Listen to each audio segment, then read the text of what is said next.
Today I'm going to be giving you 10 tips to master your makeup and to get you to stop doing some of those commonly used bad makeup habits. This video is for you whether you are learning to apply your makeup for the first time or you're just a beginner, or if you've been doing makeup your whole life. We all get into those nasty bad habits, and I bet you there are some reminders in this video that you needed to hear. None of these are earth-shattering tips. They are back to the basic tips that I think are bypassed in makeup tutorials way too often, so let's get into it. And these tips are going to help you go from this to this. Tip number 1, no matter who you are, no matter what your skin type is, you need to hydrate and then give it time for that hydration to sink in. The type of hydration I recommend depends on your skin type. I have dry skin. I like a quick but nourishing lightweight moisturizer. If you have severely dry skin, I definitely recommend going for something thicker but giving it a little bit longer of time to set in. And if you have oily skin, combo skin, a gel moisturizer will do you well. This will serve as your primer. While primers are great, they don't do as much as you think they would. I love a primer, but the best makeup primer, it's a moisturizer. My favorite for my skin type is the Kiehl's Ultra Facial Cream. This is deeply hydrating, but it's not too rich, so it soaks into the skin really fast and it feels lightweight. It also has great basic ingredients, and it doesn't act funny with any foundations that I put over top. If you have sensitive skin, I highly recommend this. Sometimes with moisturizers, you'll find that foundations can peel on top. I can guarantee that this Kiehl's one won't. I've never had an issue. This is the golden child of moisturizers, if you ask me. And listen to me, do not go in with your base products after this. Give this a few minutes to set in. This is a great time to do your eyebrows while we wait. Which leads me to tip number 2. Working with your natural brow shape will never be out of style. If you look at the history of makeup trends, eyebrows is the ones that change the most frequently, and to be honest, sometimes quite shockingly. Very different to where you look back and you're like, whew. Now, don't get me wrong, I too have fun with eyebrow trends. I love feeding into the trends and wearing the trends. I'm not at all talking down on them. You see, I participate in them as well. But when it comes to big events, when I was a bridal makeup artist, I don't do the trends, I do classic brows. A little bit of brow powder and a light gel is all you need. A great reference point is to look at the ABH eyebrow stencils. Kind of find the shape that is closest to your brows and work to fill in the areas that are lacking. So let me explain what I mean. You don't need to go out and buy the ABH stencils, by the way. Those are just to give you a reference point of a good, timeless brow shape. So I'm just going to brush my brows out. And when I look at the brow maps and the brow stencils, I do lack a little bit of an arch, so I know that's where I want to fill in. My brows, if you see, they're pretty sparse right at the arch point here, so that's where I want to fill in. And then any kind of gaps that you might see in the brows, that's where you want to fill in. Like immediately, can you see that right here? I want to fill in there. So brow powders are a lost art. This is a good cheap one from e.l.f. It's their Bright Size Brow Palette. You can use eyeshadows if you want. Just make sure it's not too warm, depending on your natural hair color. So what I noticed from where my brows needed filled in was right here at the arch. Sometimes your brows might be too short. You might want to fill in there. So even though I love my laminated brow look, it's not a timeless look, and your brows will look good no matter the year. If you work with the natural shape, I like a powder as well because it's super easy to blend and just get an all over definition. So for example, you can take the brow powder and just literally blend it in the brow to get that definition.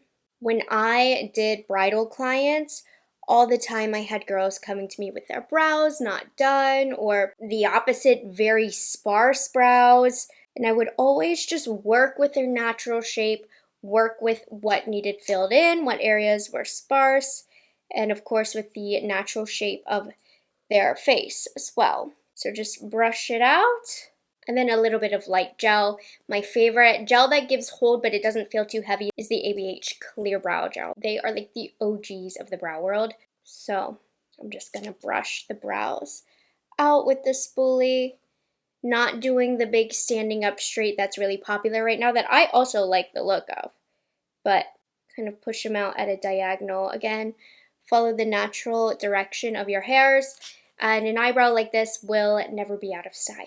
Tip number 3, your foundation is everything in a makeup look. It can make or break your look. You know, technique is important, tools are important, but no matter what, if you have a foundation that's drying, that's unflattering on the skin, that doesn't wear well, that gets greasy, that cakes up, no matter what, you're gonna look in the mirror and you're not going to like the way your makeup looks and you're not going to feel as confident. You want to find a foundation that sits light on the skin, that evens everything out, that looks fresh, hydrated, but not overly glowy, wears a long time, and just overall has a really skin-like finish for whatever your goal is for your skin to look like. Because for example, if you have oily skin, you probably want to go with a matte or soft matte foundation, not only because it's going to last longer on your skin because it's matte, but the natural glow will come through with a matte foundation if you have a lot of oils to combine with it. I have drier skin, so I'm pretty safe going in with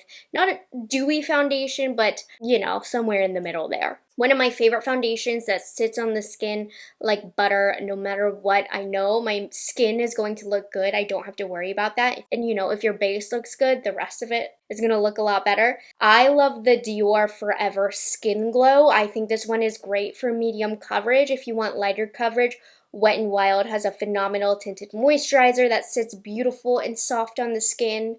So yeah, to put it simple, in the foundation category, the product you use, it matters. Which takes me into tip number 4, how to apply the foundation. And this is one that you've probably heard since you've been growing up, less is more.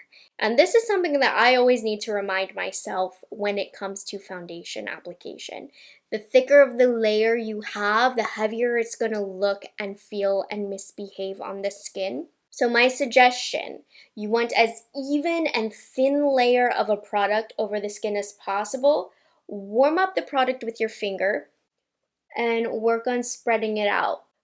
The first place you want to plop it down though is the most red portion or discolored portion of your face, which for me has always been my cheeks and my nose, so that's where I'm starting. And then I'm blending it out almost with my fingers, like so that I can use as little product as possible. And it also is really easy to blend out. It's not going to get patchy like some foundations might if you just go in with a glob. This will get a really even spread. It will also make your foundation last longer. And a lot of times we think we need more foundation than we do. The idea of foundation is really just to blur over the area. I love a good full coverage foundation, don't get me wrong, but a lot of times at the end of the day, when it comes to the concealer, the powder, the blush, the bronzer, when it's all said and done, you didn't need that much coverage because you got coverage with other products, and if the foundation is sitting heavy on the skin, the overall makeup look just is not as good. So always remember when applying your foundation that there is more opportunities for coverage to be had. Start off with less. You can always go back and add more. And I love this finger technique because it gets the product spread out as even as possible and reduces the risk of patchiness. This application technique can make a bad foundation a lot better. And we've also given our moisturizer time to sit down from tip number 1. So you're working with a nice hydrated base to begin with. I did not spread that out on my nose. I apologize, but the nose is a little tricky. Lately, I've been enjoying using a brush to spread out the product, but there's nothing wrong with using like a damp sponge, like a beauty blender, because you've done 90% of the blending on your own with your fingers anyways. And if you do need more coverage and you do need more layers, after taking a step back, after you have that first initial thin layer, if you see an area that needs more coverage, for example, this is where you spot layer. And I could do this with a concealer if I wanted, but look, I'm able to keep the coverage in this area really thin by doing it the way that I applied it. and now I can't even feel the foundation on my face, and I got a nice even medium coverage. This is just a bonus tip. It wasn't originally written down, but as I'm doing this, I'm remembering. Don't forget to put your concealer on this part of the eye, because so many people forget it, but it actually is where a lot of people can harbor most of their darkness. Never, ever, ever forget to conceal in here. Like, look at that difference. It's so dark on the other side. So, little bonus tip there. Tip number 5 is to combat a trend going on right now with the overuse of cream makeup. Because here's the tip. Cream makeup can make you look sweaty and it can look heavy. Do not turn your nose up to good powder products. I don't care how dry your skin is. With the right products, powders can look better, and they will definitely look better at the end of the day. And if you are oily and you're wondering why you look sweaty and greasy at the end of the day, it's probably because you're not using enough powder. Powder is not the enemy, guys. Now I'm just going to show you, for example, I love and appreciate a good cream product, but I weigh my options here. I give something up. I love the look of a cream bronzer because it melts into the skin. I think sometimes a powder bronzer can have a tendency to look a little patchy if you're not using a good quality one, of course. There are some good ones out there as well. Gosh. We love a good honker, don't we? On the face. This is the Say Dew Bronze, by the way. It's a nice, easy to blend, lightweight cream product. But I don't know, I just see all of these trends of everybody only using cream makeup and saying how powder is the devil and powder's gonna make you look dry, and that is just not true. In fact, too much cream makeup can make you look super greasy, super duper greasy and sweaty. Especially if you're somewhere where there's a lot of harsh lighting. That bounce isn't always fresh whatsoever. I think you need a little bit of powder to tamper it down. Powder is lighter, powder soaks up oils, powder is going to last longer. So a cream face may look good in the first 5 minutes of your day, but give it 8-9 hours, you could be struggling. So I find that balance. I put on a liquid bronzer. Sometimes I'll use a really lightweight powder bronzer to set it to make it last longer. I'm not going to do that today because this particular bronzer is just so lightweight. It doesn't need to be set. And guess what I'm going to balance that with? A powder blush. Another lost art, I feel like. And I love a good cream liquid blush, but I often balance, if I do a cream blush, I have to set with a powder blush so it'll last longer. I don't love cream blush, cream bronzer, and nothing to set it with. You need powder. Anyways, this is my public service announcement. Powder blush isn't scary. Powder blush is beautiful.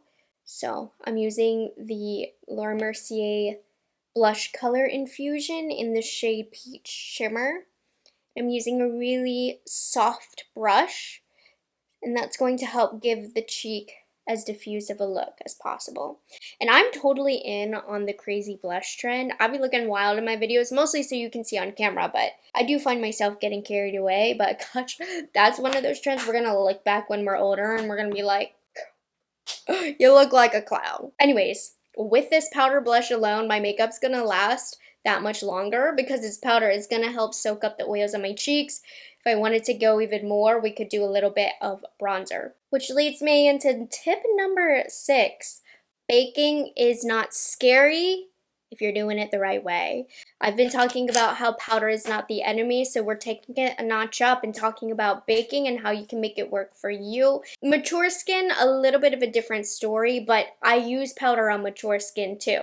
I've done a lot of Mother of the Brides. I always incorporate powder because, again, it makes makeup last longer. Your natural oils will come through. So one of my favorite powders to bake with is the Huda Beauty Easy Bake Loose Setting Powder. Givenchy has a really great one. Maybelline has one that's a little bit heavy. I would say it's not for everybody, but the Huda Beauty and the Givenchy, those loose powders are for everybody, every skin type. Hourglass also has a really good one. Now, why I love to bake and why I think it's for everybody is because it blurs the skin and it sets the makeup in place so that it won't move or crease, which I think is really important for more mature skin. So here's what you're gonna do. you're gonna get a powder puff like this. And the trick to baking to make it not heavy is to have as even and thin of a layer as possible, just like the foundation. It's a similar perspective. So I'm gonna get this much on my powder puff, and guess what? That's way too much. We don't want to bake with that much. I'm literally gonna pat the excess powder on the back of my hand, and at this point, I have it really squished into my dirty puff here. How embarrassing. Make sure everything is blended out, and you shouldn't have too much powder on the puff, but just blend it in. Now I know baking is really getting a really thick layer of powder on there and then wiping it off, but this is a similar effect without having all of that excess powder. And even if you have dry skin, no, this will not make it look dry.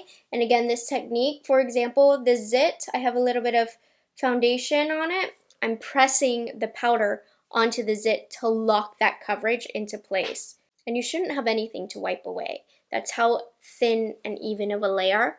And you can just see the difference of how this has blurred the skin, how it has smoothed it, how it's smoothed the under eyes. Now it's a case-by-case scenario if I do this on mature skin. Definitely recommend giving it a try on yourself if you have mature skin. It's worked for many clients for me. But sometimes, depending on the other products I have, like if I have a powder bronzer and a powder blush, I'll go light with the setting. But on mature skin, if I use cream products, mostly for the color, then I will use the baking method like this. So really get it onto the sponge and lightly press. So if you've been scared of baking, don't be. Try this method. It's a lot less scary, and it's a lot less powder used on the skin, but gives the same finish that you'll get with baking. And then if you have dry skin, this allows you the opportunity to only apply powder where you really need it. I purposefully use this powder because it's so blurring. Tip number 7, eyeshadow primer is a must. I know a lot of people say concealer can take the place of eyeshadow primer, especially if you have oily lids or you have hooded eyelids. That is not the case. You need an eyeshadow primer. I'm guilty of this one. When I am lazy, I'll just blend the concealer all over my eyelid. I don't have oily eyelids, so it's not as big of a deal. But I notice a difference between when I do concealer and when I do eye primer. The concealer will grease. It's just a matter if I care or not. But for events, long days that I want my makeup to hold up and my eyeshadow to be crease-free, I use an eye primer. They are formulated to fight creasing because they dry down and they're not creamy like a concealer. They have ingredients that act as a shield between your eyelid and the product, so the product will be more vivid. It should be easier to blend. All of those are things that a concealer does not have. I have 2 that I recommend, one from Sephora, one from the drugstore. I love the Milani eyeshadow primer if you're looking for something on the more affordable side. And Urban Decay eyeshadow primer potion is just a classic one. And I always get these in samplers, Sephora points, you can get these. So I actually haven't bought one of these in a long time because I feel like I always get it as a gift with purchase. Ulta has a lot of deals too, like where if you purchase something from Urban Decay, a lot of times they'll throw something like this in. So remember, why an eyeshadow primer over concealer? Because it acts as a barrier between your eyelid and its natural oils. It will help eyeshadow look more true to color as well. A lot of times with concealer, the pigment can mix in. And I'm not shaming you if you use concealer because 80% of the time I do too. But I know when I need my eyeshadow to just be pristine and long wearing, you just don't get that with concealer. You have to use a base. And I'm going to use a couple shades from my Esom Artistry palette, and then maybe I'll dip into some of the Viseart Quad and Praline. I'm going to skip over the tutorial because I've already done a whole eyeshadow for beginners tutorial that I'll link down below for you guys. Tip number 8, eyeshadow is the best eyeliner. You have to be careful and mindful of what products you use when it comes to eyeliner because eyeliner can quickly become aging and it can weigh the eyes down if you're not careful. I'm talking to those of us in 2016 who had to get the perfect matching wings, and we ended up with eyeliner this thick on our eyes and super duper black. I look back and I'm like, that was not flattering. Luckily, I didn't do that too much with my brides, but I've just found over the years that, especially with aging eyelids, eyeshadow is best. It's soft, it's easy to control, you can stamp the color right where you need it, and it will always give a timeless look. So I'm reaching again into my Esum eyeshadow palette, and you can use black. I'm not going to. I'm going to use this dark brown. I used to think you could only have black eyeliner. That's not true. Brown is also super flattering. So with liquid and gel, there's so much more room for error. Tap off your brush with the powder so that there's no fallout. And literally all you do is you stamp the color into the lash line. And it's so quick and easy, and it's truly foolproof. Doesn't ever get too thick. It's never uneven really, because you're not building or drawing. You're simply just pressing it as close to the lash line as possible. And liner like this is never going to go out of style, because really all it does is add definition to the eyes. Now I'm going to make it more modern, but I just wanted to show you, if you're not good at eyeliner and you want some definition, eyeshadow is the best. Now, if you have hooded eyelids and you notice that when you use eyeshadow, eyeshadow doesn't set down, so it can transfer. What I recommend to do, and this will make it more deep in color as well, take a setting spray, and I'll cover setting spray at the end because it does work. Take one that makes makeup last longer, spray your brush with it that has the powder already, and this will help set that liner down, and it's not going to transfer. So that's just another bonus tip for you. I'm full of them. And you can always do cool things like liner, like make it really smudgy by taking a blending brush at this point and softening it and smoking it out. You can use a setting spray like I did if you want it deeper and more defined, closer to what you'd get with a liquid liner look. And it's just so malleable. If you mess something up, it's so easy to go in and fix. So I find myself, even though I've gotten pretty experienced with liner over the years, I've probably lost the touch because I just prefer using eyeshadow. Like I said, especially as you age, you'll notice the eyelids getting a little bit looser, just more difficult to control. Powder eyeshadow, because you literally just stamp the color right where you want it. Tip number 9 sounds so obvious, but it took me years to figure this out. Curl your lashes after you apply mascara. I used to think for years and years and years that this was a big no-no because it's possible for your lashes to get pulled out, but that is not possible if you give your lashes time for mascara to dry. So it sucks when you have a formula that doesn't dry down. I actually write those off. I don't like wet mascara formulas. One that's pretty dry that I've been using, I wouldn't recommend it because it's flaky, but I put on the Iris and Romeo Lash Up Mascara, and I haven't curled my lashes at all, so you'll see it's very easy for my lashes to get weighed down. I don't have the large lashes, and naturally they kind of point down. So fully let the mascara dry and take your eyelash curler. This one is from Rephr, and your lashes will hold a curl so much longer if you curl after, and it also just completely changes the look, because whenever I curl my lashes first, my lashes would always fall after I had the mascara on them to weigh them down, but after, the lift stays so much longer and no lashes are getting pulled out. I mean, don't whip it off your face, make sure nothing is caught, because sometimes you're impatient and you don't wait for the mascara to fully dry. But yeah, as a girl who has very short, sparse, thin lashes, this is a way to trick everybody, because I literally have every inch going straight up of my lashes. Like, there is no lashes going straight whatsoever to waste that length. It's just pointing straight up. So it's crazy because it's so obvious, but I didn't know about it, so I thought I'd share it with you guys. This has been the biggest game changer since false lashes are not as popular. Everybody's going for a more natural look. This is how you can fake those good lashes, you guys. And then the final tip that I have for today is one that is you've probably heard of, but I just want to reiterate it because sometimes even I get carried away. Tip number 10, only overline your lips in the center. So this is going to look the most natural. Full lips have been in for years and years at this point. You want to pick a lip liner that's nice and sharp. Well, sharpen it if it's not sharpened. You can't really pick that. And you want to make sure it has a formula that sets down. Pat McGrath sets down, Charlotte Tilbury, Glossier are the ones that I recently used that set down. Makeup Forever does not set down. The reason I say that is because when the lip liner touches skin, it's very quick to wipe off. So make sure you have something that's going to set because it's going over 2 different types of skin here. And when you overline, you just want it to be mostly here. You can get away with it. This is the shade Done Undone, by the way. And then same thing, you can overline the Cupid's bow and leave the Cupid's bow and draw it. I find I get a flare look when I cover the Cupid's bow. When people are like, no, I love Cupid's bow, like it's still there. It's fine. And then as you get towards the corner of the lips, I'm no longer overlining. So this is a pretty natural overline, and it looks very natural because I barely did, but I can build it up. And you can even go in with a deeper color. Let me show you. This is the Huda Beauty in Honey Beige.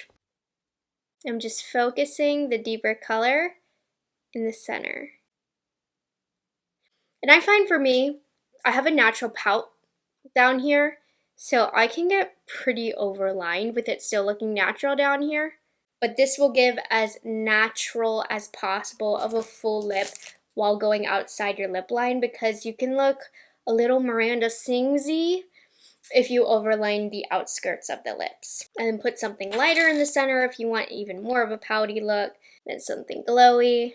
I'm just popping on this lip mask from Sigma. I'll have all of the products that I used linked in the description box for you guys. But to me, like, this is so natural that I literally don't need a color to cover it. I'm just using this lip mask. So those are 10 super important makeup tips that I recommend that you incorporate into your makeup routine. I hope you guys found it helpful. And even if it wasn't anything you haven't heard before, I hope it was a nice little reminder to move it to the front of your brain so that you'll remember next time you do your makeup. Because honestly, I mean, I did a natural look today, but by following all of these rules, my makeup looks phenomenal today. Thank you guys so much for spending time with me and watching this video. I hope you guys found it super duper helpful. Make sure you subscribe to my channel for more videos. I do a ton of product reviews, and I do love to occasionally throw in these teachable moments. So I will see you guys in the next one. Bye guys, have a good one.